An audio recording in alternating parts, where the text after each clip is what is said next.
empecé a encontrar que había los orígenes que ellas atribuían, los motivos por los cuales habían empezado a practicar yoga, tenían que ver con el momento de la maternidad, con haber necesitado hacer algo para sí mismas, haber necesitado buscar nuevamente bienestar, decían, y no en una actividad física para la cual por ahí no tenían mucha energía, como puede ser ir al gimnasio, y donde aparte sus prioridades habían cambiado, habían pasado de ser la búsqueda de un cuerpo en forma a una búsqueda de una mente en forma, o de estar equilibradas emocionalmente para poder afrontar lo que significan los cuidados, ¿no?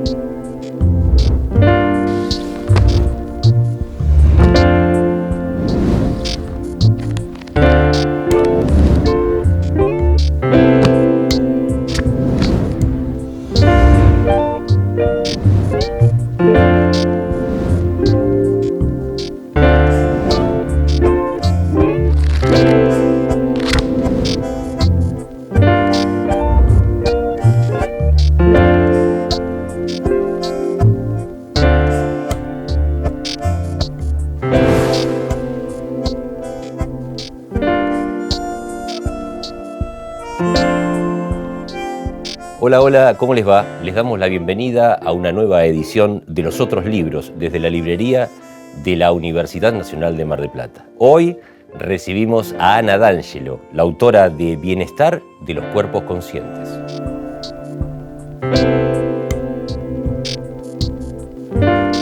Hola Ana, ¿cómo te va? Bienvenida. Hola Martín, muchas gracias. ¿Cómo surge esta investigación, este trabajo? ¿En qué contexto surge? Bueno, esto fue originalmente una tesis de doctorado con una beca de CONICET. Tiene más de 10 años en ese sentido. Después yo la reescribí durante la pandemia para la editorial.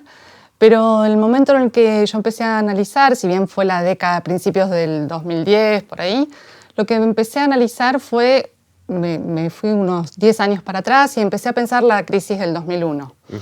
Yo venía en realidad, yo soy antropóloga, pero venía de trabajar en medios de comunicación como fotógrafa en un diario y venía analizando también en mi tesis de grado las fotografías, y lo que veía es que había una serie de discursos en los medios de comunicación que a mí me seguía interesando analizar, que tenían que ver con el malestar por un lado, de la mano de todas las representaciones de la crisis, que fue, ¿no?, la crisis del 2001, sobre todo una serie de discursos que tenían que ver con aflicciones, con lo que se llaman trastornos, ¿no?, en psicología, trastornos de ansiedad, de depresión, pánico, insomnio, y que eran directamente asociados en los discursos mediáticos a un origen social, un origen que tenía que ver con la crisis.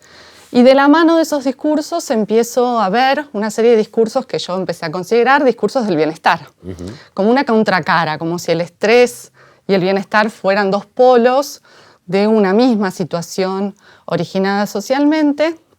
Y en ese contexto los discursos del bienestar, o lo que yo llamé una retórica del bienestar, aparecían, entre otras recomendaciones y sugerencias, sobre todo de la mano de profesionales que escribían columnas de opinión. Estamos hablando de cuando todavía comprábamos los diarios en papel, o teníamos las revistas dominicales, ¿no?, de los diarios nacionales con columnas de opinión o columnas de profesionales de la salud. Y entre otras cuestiones, bueno, por un lado explicaban las enfermedades, no solo psicológicas o eventualmente psiquiátricas, sino también corporales, que iban dándose como producto de esta crisis y de estas aflicciones. Y por otro lado, recomendaciones, ¿no? Y entonces empieza a aparecer la meditación y el yoga como recomendaciones cada vez más frecuentes, entre otras técnicas, disciplinas o terapias, ahí hay una discusión.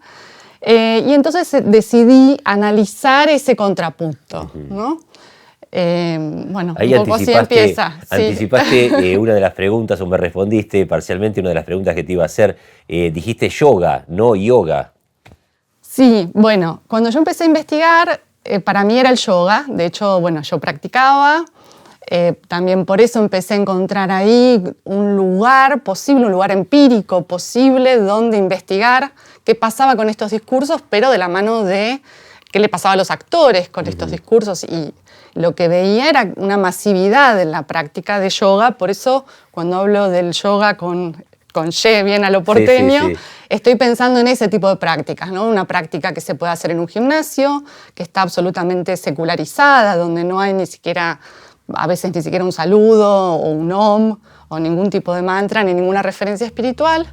Y luego, durante el trabajo de campo, me fui encontrando con personas que hablaban del yoga. Y claro. ahí fui también analizando esa diferencia que yo sostengo, y que en el libro, en la escritura, está con I mayúscula o con I minúscula, con Y mayúscula o minúscula, ir viendo cómo había distintas representaciones sobre esa misma práctica. No solo distintas representaciones, sino distintas formas de practicarlo, claro. distintos contextos, distintas expectativas sobre la práctica. Ahora voy a volver sobre esto que acabas de decir, pero me quedé pensando hoy porque, digo, si yo no hubiese visto el libro previamente, con esa introducción que hiciste, digo, acá va a terminar en la industria farmacológica, como respuesta a todos esos problemas, no sé, pienso en el insomnio, en el estrés y demás. No abordás eso, la cuestión, lo que puede haber detrás de, no sé, una columna de un médico, de un especialista, recomendándole a alguien y esta es la salida. Vos decís recomendando psicofármacos, por ejemplo. Por ejemplo, sí. Sí, esos discursos están, yo también los analicé un poco más superficialmente, de hecho hay investigaciones sobre el tema y cómo durante la crisis del 2001 precisamente empiezan a darse estas afirmaciones de que aumentan los casos de todos estos trastornos y a la vez empiezan a hacer campañas, por ejemplo en hospitales públicos, fomentados por laboratorios. Entonces ese es el contexto, lo analizo como parte de ese contexto. Y en ese sentido, estas disciplinas, técnicas o terapias empiezan a aparecer como alternativa a los psicofármacos. También esto surge no solo porque yo estaba practicando y empiezo a ver ahí un campo posible de investigación, sino porque también empiezo a ver en el entorno y en estos discursos mucho énfasis en las cuestiones psicológicas, ¿no? Claro.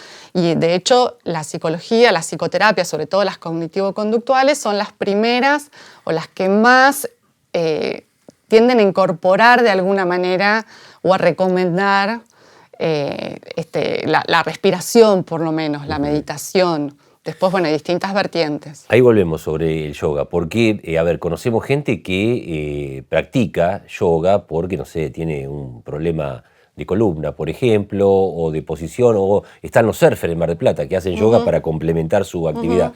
¿Se puede hacer yoga de esa manera, simplemente buscando ese beneficio, o hay que incorporarse en todo lo que tiene detrás, lo que vos decías, la meditación y demás? Se puede todo, y de hecho se hace, ¿no? Yo lo que observé es que sí, se hace y se hace con distintas expectativas. Por ejemplo, vos mencionabas los surfers, hay algunas cuestiones que tienen que ver con, si bien puede no haber una búsqueda espiritual o de comprender o de conocer la cosmología, la cosmovisión de la que viene, la filosofía de la que viene el yoga, en este caso sería yoga, si bien puede no haber una búsqueda de ese estilo, sí hay una serie de afinidades que tienen que ver con un estilo de vida y donde hay algunos valores muy importantes como, bueno, el equilibrio, que el equilibrio sobre la tabla se asemeja de alguna manera, hay una analogía con el equilibrio en ciertas posturas, asanas, del yoga, de la práctica, y entonces, bueno, puede parecer como una búsqueda, en principio, puramente técnica, ¿no? Para mejorar ese equilibrio luego sobre la tabla, pero que hay también una conexión y una búsqueda de un equilibrio mental también y emocional. Así que los caminos por los que las personas entran a practicar son múltiples y a dónde derivan también. Y esa es una de las dificultades de hacer una investigación como esta, porque yo no me concentré en un grupo exclusivamente de yoga o de yoga, dependiendo si fuera más o menos espiritual, sino lo que traté fue de ver distintos contrapuntos y ver una práctica más que como exotizándola como parte de un nosotros y ver qué significado se le habían ido otorgando a esta disciplina en este nuevo contexto. Y aparte de la mano de procesos de transnacionalización, de globalización, de servicios, de bienes, de mercado y, bueno, y de medios de comunicación. ¿Cuerpo, mente y hay algo más? Bueno, el eslogan siempre es, y de hecho, bueno, la palabra bienestar en realidad es lo que en la antropología llamamos una categoría nativa, porque es un término que utilizan los actores sociales que practican o incluso aparecen muchos de de las folleterías, ¿no? Y de las publicidades, y aparece como bienestar cuerpo, mente, espíritu o unión cuerpo, mente, espíritu. Pero en la práctica, cuando hice trabajo de campo y fui haciendo observaciones participantes, que en realidad fueron participaciones observantes, digamos, no es que yo me iba a un costado y observaba lo que sucedía, sino que practicaba y utilizaba mi cuerpo también como una herramienta de investigación y para adquirir conocimientos sobre las experiencias de los demás y poder cotejar y conversar con ellos. Lo que aparecen son muchos discursos mucho más complejos sobre la noción de persona, cómo se entiende a la persona como permeada o permeable, por ejemplo, por las energías de los demás, por las vibraciones, por los sonidos. De ahí, bueno, la importancia de los mantras en algunos contextos, incluso de algunos cuencos u otros instrumentos.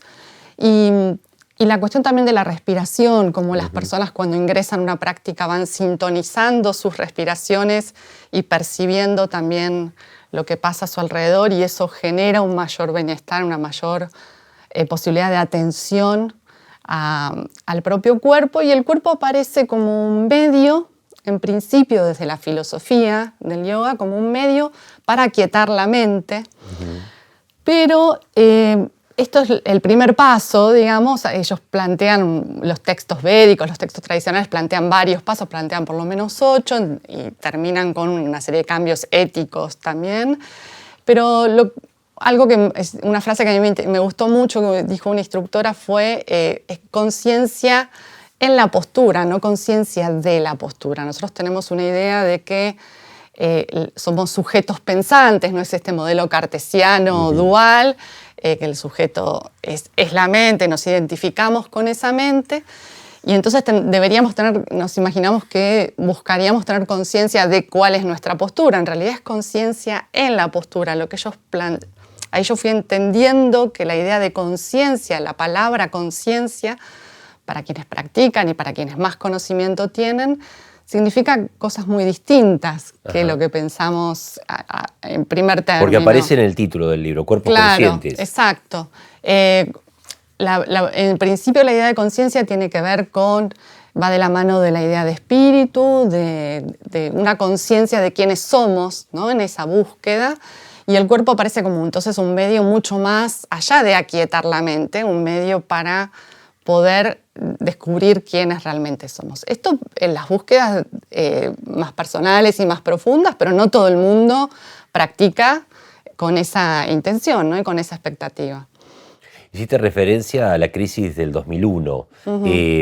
Lo que fue la pandemia, el aislamiento durante el COVID, ¿también inspiró el trabajo? Sí, inspiró la reescritura, lo que finalmente es el libro, y bueno, se agregaron algunas cuestiones que tienen que ver con este contexto. Ahí hice otro contrapunto que tiene que ver con estos 20 años de diferencia que hay entre una crisis y otra, y cómo nuevamente en la pandemia aparecen una crisis social. De hecho, se hablaba de la crisis por COVID como la originaria de, nuevamente, una serie de aflicciones y de sufrimientos que tenían que ver con el aislamiento, ¿no? Con el ASPO, el aislamiento social obligatorio, y bueno, que fue una de las cuestiones más cuestionadas justamente de ese aislamiento, porque empezaron a aparecer muchos problemas de salud mental. Claro. Y la diferencia en estos 20 años es que ya ahora es la Organización Mundial de la Salud la que apareció con infografías en muchos organismos de salud internacionales a recomendar la meditación, colegios de psicólogos, digamos, hubo ya una legitimidad mucho mayor de estas prácticas en estos 20 años, y me interesaba también pensar este vínculo entre lo social y lo individual, cómo tendemos cuando le atribuimos un origen social a las cosas que nos suceden, a las cuestiones que nos generan sufrimiento o malestar. Sin embargo, los discursos más mediáticos o más de sentido común hablan de estas búsquedas como una moda o de búsquedas individuales, ¿no? Y sí, por supuesto, hay cuestiones individuales y subjetivas en juego, pero el hecho de que sean prácticas tan masivas al día de hoy, y vemos que cada vez están más instaladas, ¿no? En escuelas, en empresas, en muchos ámbitos, de la mano de una secularización, o sea, una desacralización. Bueno, eso era un poco lo que me interesaba analizar. ¿Y el enfoque teórico, metodológico, cuál fue? Bueno, es una etnografía. Lo que hacemos en antropología es, en términos metodológicos, es hacer trabajo de campo, como decía recién, con observación participante o participación observante. Lo que hacemos también es algunas entrevistas. Más que nada, lo que yo más hice fueron conversaciones informales, porque justamente a partir de poner mi cuerpo a practicar, algunas experiencias que tuve me permitían cotejar después y conversar con quienes habían estado practicando y preguntarles, por ejemplo, cómo explicaban eso que a mí me había sucedido. Hubo una ocasión en que tuve un dolor de cabeza muy fuerte después de una meditación y fue muy interesante lo que los distintos instructores o practicantes de distintos ámbitos me decían, tratando de ayudarme y de explicarme por qué creían que yo había tenido ese dolor de cabeza, ¿no?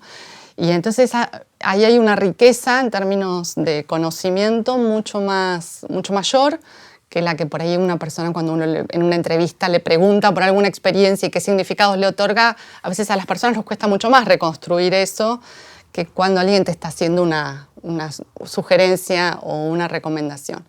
Y en términos teóricos, en la antropología hay una noción que es la de corporalidad, que permite pensar, correrse de este dualismo mente-cuerpo y pensar no solo la corporalidad del propio investigador o investigadora, como en este caso, sino también analizar cuál es la idea de corporalidad que tienen las personas con las que estamos trabajando. Así que va de la mano lo teórico y lo metodológico. Vuelvo al comienzo de la entrevista, hacías referencia a la fotografía en tu vida, ¿no? Te dedicabas a la fotografía en medios de comunicación y me hiciste acordar, porque en esta misma temporada de los otros libros hemos hablado con una psicóloga, Yamila Silva Peralta, que escribe un libro que se llama Mujeres Sinérgicas, también a partir de la fotografía, en una muestra fotográfica donde hay 10 mujeres. Ahí están tomando las muestras fotográficas y se interesan en las historias de las mujeres. Y surge el libro, que finalmente es eso, ¿no? Es un libro sobre mujeres emprendedoras en distintas disciplinas. Pero la fotografía también es el disparador. En tu caso, ¿fue de alguna manera disparador la fotografía? Fue el disparador por mi investigación anterior, en la que yo ya me había empezado a preguntar por el cuerpo, porque uno piensa siempre en la foto y es el producto final, y muchas veces no pensamos el proceso que hay detrás de esa puesta en escena, que es una foto, ¿no? Es un pseudoacontecimiento, diría Sorlin.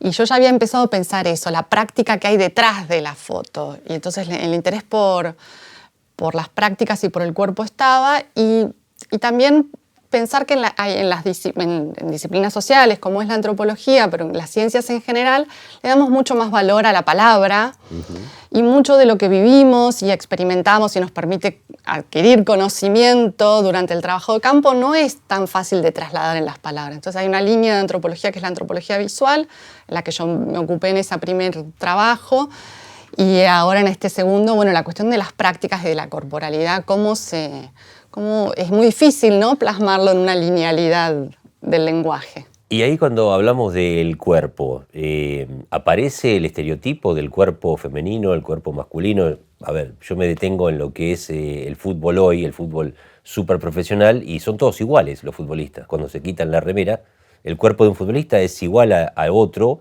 de otra selección. Están trabajados de la misma manera. ¿Eso lo ves en general como un estereotipo? Ese estereotipo está en las publicidades, otra cuestión que también analicé, porque eso era otro tipo de discursos que yo veía dentro de esta retórica del bienestar.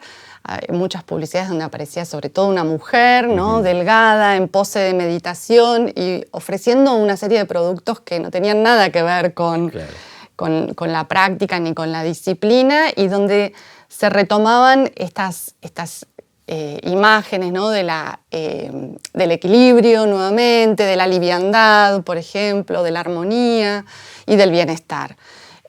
Así que había una imagen estereotípica de la mujer que meditaba, delgada, bueno, y capaz de poder meditar, ¿no? Y de poder aislarse de todo su entorno.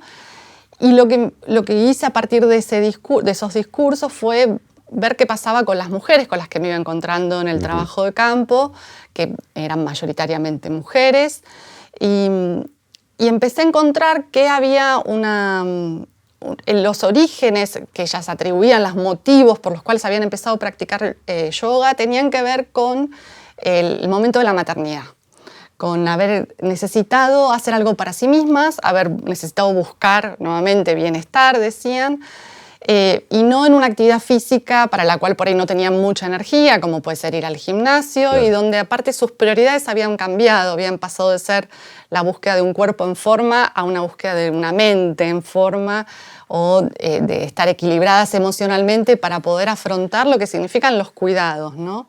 Así que ahí apareció como la cuestión de cómo el yoga se fue también masificando en un mercado muy dirigido hacia las mujeres, y donde aparece como una respuesta a las necesidades de autocuidado para cuidar a otras personas.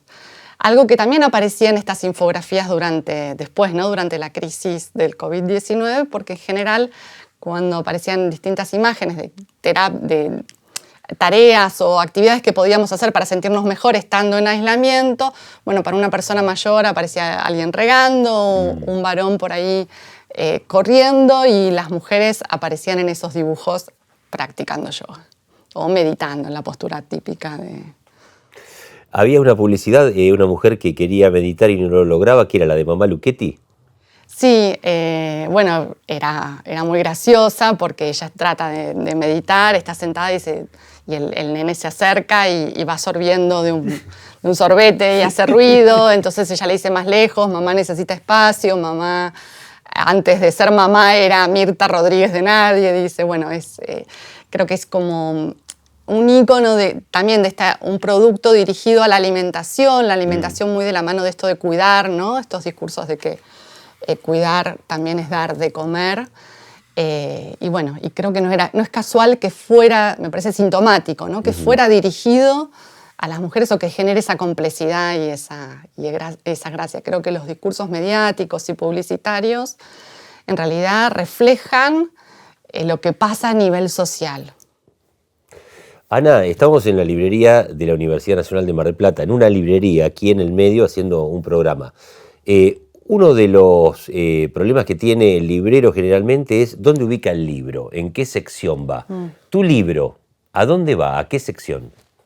Y debería ir en ciencias sociales. Antropología suele estar abajo de todo, en un estantecito al ras del piso, pero es ciencias sociales. En realidad yo soy también, el doctorado fue en ciencias sociales y humanas, y este análisis de los medios, bueno, no es un estudio antropológico de lo que primero pensamos, que es esta mirada sobre el otro exótico, ¿no? Es una mirada sobre el nosotros, o una mirada sobre la sociedad contemporánea.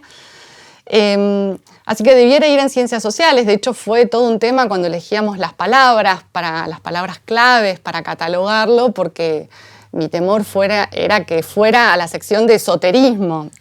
Yo digo que es y no es un libro sobre yoga o sobre yoga, porque en realidad es un caso que permite analizar y pensar otros procesos que tienen que ver con las búsquedas de salud, con procesos sociales, como los que mencionaba antes. El librero piensa en vender el libro. Yo lo pondría con yoga, en los libros de yoga, para que lo encuentren ahí. Y bueno, estaría bueno que la sección de antropología estuviera un poquito más visible. O vuelvo a 2 ejemplares, uno en cada una. También. Ana, muchísimas gracias. No, sí, por ha sido favor, un gusto. Gracias a vos. Y gracias a ustedes por acompañarnos en una nueva edición de Los Otros Libros. Nos reencontramos en la próxima y, como decimos siempre, buenas lecturas.